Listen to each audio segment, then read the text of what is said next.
کیا آپ استغفار کی طاقت اور برکت کے بارے میں جانتے ہیں؟ کیا آپ جانتے ہیں کہ استغفار آپ کی زندگی کیسے بدل سکتا ہے؟ یہ ویڈیو اسی بارے میں ہے۔ آج ہم ایک ایسی چیز پر بات کرنے جا رہے ہیں جو اسلام میں بہت اہمیت کی حامل ہے۔ اللہ سبحانہ و تعالیٰ سے معافی مانگنا آپ کی زندگی میں امن، خوشی اور کامیابی کیسے لا سکتا ہے؟ کیا آپ جاننا چاہتے ہیں کہ استغفار آپ کی زندگی کو صحیح معنوں میں کیسے بدل سکتا ہے؟ اگر ہاں تو آپ بالکل صحیح جگہ پر ہیں۔ اس ویڈیو میں آپ کے ساتھ استغفار کے چند حیرت انگیز فائدے بتانے جا رہا ہوں جن کا ذکر قرآن و سنت میں موجود ہے۔ میں یہ بھی بتاؤں گا کہ کس طرح استغفار صحیح طریقے سے اور کثرت سے کرنا ہے اور اسے روزانہ کی عادت کیسے بنایا جائے جو آپ کو اللہ کے قریب کر سکے۔ اس کے علاوہ میں ان لوگوں کی کچھ متاثر کن کہانیاں بھی شیئر کروں گا جنہوں نے خود اس کے معجزات کا مشاہدہ کیا۔ لہٰذا آخر تک میرے ساتھ رہیں کیونکہ جو کچھ میں شیئر کرنے جا رہا ہوں وہ آپ کی زندگی بدل سکتا ہے۔ استغفار صرف اپنے لبوں سے استغفر اللہ کہنا نہیں ہے، یہ اخلاص کے ساتھ اللہ کی طرف رجوع کرنے، اپنی غلطیوں کو تسلیم کرنے اور اس کی رحمت اور معافی مانگنے کے بارے میں ہے۔ اللہ سبحانہ و تعالیٰ نے قرآن مجید میں استغفار کی اہمیت پر کئی بار زور دیا ہے۔ سورہ نوح میں اللہ سبحانہ و تعالیٰ فرماتا ہے، اپنے رب سے گناہوں کی معافی مانگو، بے شک وہ بڑا بخشنے والا ہے، وہ تم پر کثرت سے بارش برسائے گا اور تمہارے مال اور اولاد میں اضافہ کرے گا اور تمہارے لیے باغات پیدا کرے گا اور نہریں جاری فرمائے گا۔ استغفار کی طاقت دیکھو، یہ برکتوں کے دروازے کھولتا ہے، امن لاتا ہے اور دنیاوی اور روحانی کامیابیوں کی طرف لے جاتا ہے۔ رسول اللہ صلی اللہ علیہ وسلم نے ہمیں اخلاص کے ساتھ استغفر اللہ کہنے کی اہمیت سکھائی۔ یہ صرف الفاظ کو دہرانے کے بارے میں نہیں ہے بلکہ اپنے غلط کاموں پر ندامت محسوس کرنا، انہیں کبھی نہ دہرانے کا پختہ ارادہ کرنا اور اللہ کی رحمت پر امید رکھنا ہے۔ معافی مانگتے وقت صرف استغفر اللہ یعنی میں اللہ سے معافی چاہتا ہوں کہ الفاظ سے آگے بڑھنا ضروری ہے۔ کلید اخلاص ہے، مطلب کہ اپنی غلطیوں یا غلط کاموں کے لیے حقیقی طور پر ندامت محسوس کریں، بجائے اس کے کہ کسی چیز کے احساس کیے بغیر جملے دہرائیں۔ علماء نے کہا ہے کہ سچی توبہ میں 3 مراحل شامل ہیں۔ نمبر 1، ندامت محسوس کرنا۔ آپ کو اپنے کیے پر ندامت، پچھتاوے کا گہرا احساس ہونا چاہیے۔ صرف یہ کہنا کافی نہیں ہے کہ آپ معذرت خواہ ہیں، بلکہ آپ کو اسے اپنے دل میں محسوس کرنا چاہیے۔ نمبر 2، گناہ کو نہ دہرانے کا پختہ ارادہ۔ انہیں غلطیوں پر واپس نہ جانے کا مخلصانہ عہد کرنا ضروری ہے۔ یہ ظاہر کرتا ہے کہ آپ اپنے رویے کو بہتر بنانے اور تبدیل کرنے میں سنجیدہ ہیں۔ نمبر 3، اللہ کی رحمت کی امید۔ ندامت اور پختہ ارادے کے ساتھ اللہ کی بے پایان رحمت کی امید بھی رکھنی چاہیے۔ آپ سے کتنی ہی غلطیاں ہو جائیں، یقین رکھیں کہ اگر آپ سچے دل سے معافی مانگیں گے تو اللہ سبحانہ و تعالیٰ آپ کو معاف فرما دے گا۔ لہٰذا جب آپ استغفر اللہ کہتے ہیں تو یاد رکھیں کہ یہ الفاظ سے زیادہ ہے، یہ سچے پچھتاوے کے ساتھ معافی مانگنے کے بارے میں ہے، تبدیلی کا منصوبہ ہے اور یقین ہے کہ اللہ آپ کی توبہ قبول کرے گا۔ اگر استغفار کو اپنی زندگی کا حصہ بنانے میں مشکلات پیش آ رہی ہیں تو آپ یہ ٹوٹکے آزمائیں۔ نمبر 1، مستقل مزاجی۔ دن میں کم از کم 100 بار استغفار کرنے کی عادت بنائیں۔ رسول اللہ صلی اللہ علیہ وسلم گناہ سے بالکل پاک و صاف ہوتے ہوئے بھی ایسا کرتے تھے۔ نمبر 2، حضرت یونس علیہ السلام کی دعا پڑھیں۔ استغفار کی سب سے طاقتور مثال حضرت یونس علیہ السلام کی کہانی سے ملتی ہے۔ آپ علیہ السلام تاریک ترین، انتہائی مایوس کن صورتحال میں ہیں۔ ایک ویل مچھلی کے پیٹ کے اندر سمندر کی گہرائیوں میں پھنس گئے تھے۔ پھر بھی اس بظاہر ناممکن صورتحال میں بھی آپ علیہ السلام نے خاص دعا کے ساتھ اللہ کی طرف رجوع کیا جو تب سے مومنین کے لیے امید اور راحت کا باعث بنی ہوئی ہے۔ آپ علیہ السلام نے جو دعا پڑھی تھی وہ یہ تھی، لا الہ الا انت سبحانک انی کنت من الظالمین۔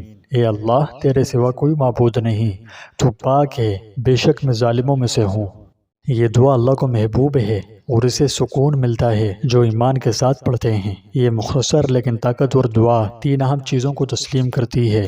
اللہ کی توحید یعنی تیرے سوا کوئی معبود نہیں، یہ ہمیں یاد دلاتی ہے کہ ہماری مدد کرنے کی طاقت صرف اللہ کے پاس ہے، چاہے ہمارے مسائل کتنے ہی بڑے یا چھوٹے ہوں۔ اللہ تعالیٰ کا کمال، تو بلند ہے۔ ہر حال میں ہم تسلیم کرتے ہیں کہ اللہ تعالیٰ تمام خامیوں سے بالاتر ہے اور اس کی حکمت کامل ہے، یہاں تک کہ جب ہم یہ نہیں سمجھتے کہ ہمیں مشکلات کا سامنا کیوں ہے۔ ہماری غلطیاں، بے شک میں ظالموں میں سے ہوں، یہاں حضرت یونس نے عاجزی کے ساتھ اپنی غلطی کا اعتراف کرتے ہوئے ہمیں سکھایا کہ اپنی غلطیوں کو تسلیم کرنا اللہ کی مدد اور معافی حاصل کرنے کی طرف پہلا قدم ہے، کہ یہ دعا جو حضرت یونس نے اپنے تاریک ترین لمحات میں کی تھی اللہ کو بہت محبوب ہے۔ جب ہم اسے سچے دل سے ایمان کے ساتھ پڑھتے ہیں تو اللہ ہم پر سے ہمارا بوجھ اٹھاتا ہے، ہمیں سکون پہنچاتا ہے اور مشکل حالات میں ہماری مدد کرتا ہے۔ لہٰذا جب بھی آپ پھنسے یا مغلوب محسوس کریں، حضرت یونس علیہ السلام کی طاقت اور دعا کو یاد رکھیں، یقین کے ساتھ کہیے اور یاد رکھیے کہ اللہ آپ کو راحت بخشے گا، جس طرح حضرت یونس کو ویل کے پیٹ سے بچایا تھا۔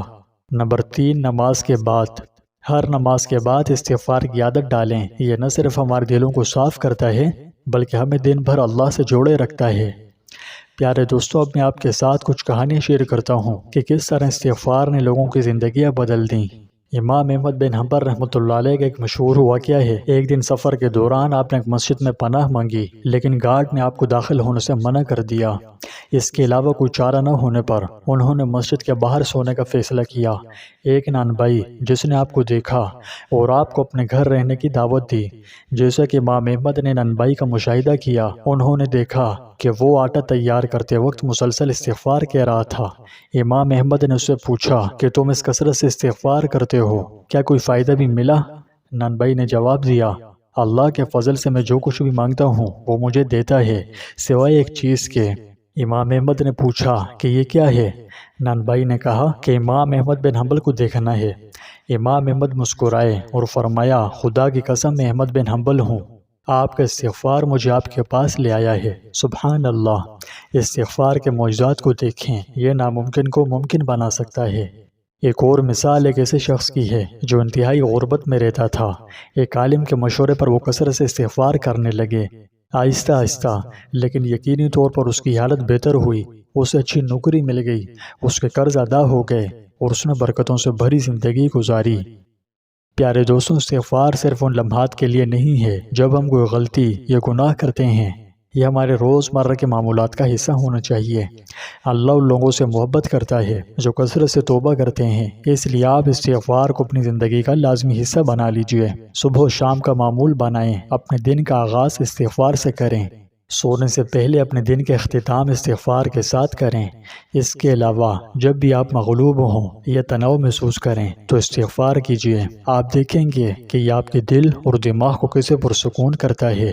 اس کے علاوہ اپنے گھر والوں اور بچوں کو باقاعدگی سے استغفار کرنے یعنی اللہ سے معافی مانگنے کی ترغیب دیں۔ جب استغفار پورے گھر والوں کے لیے عادت بن جائے تو اس کے بعد آنے والی برکتیں بہت زیادہ ہوتی ہیں۔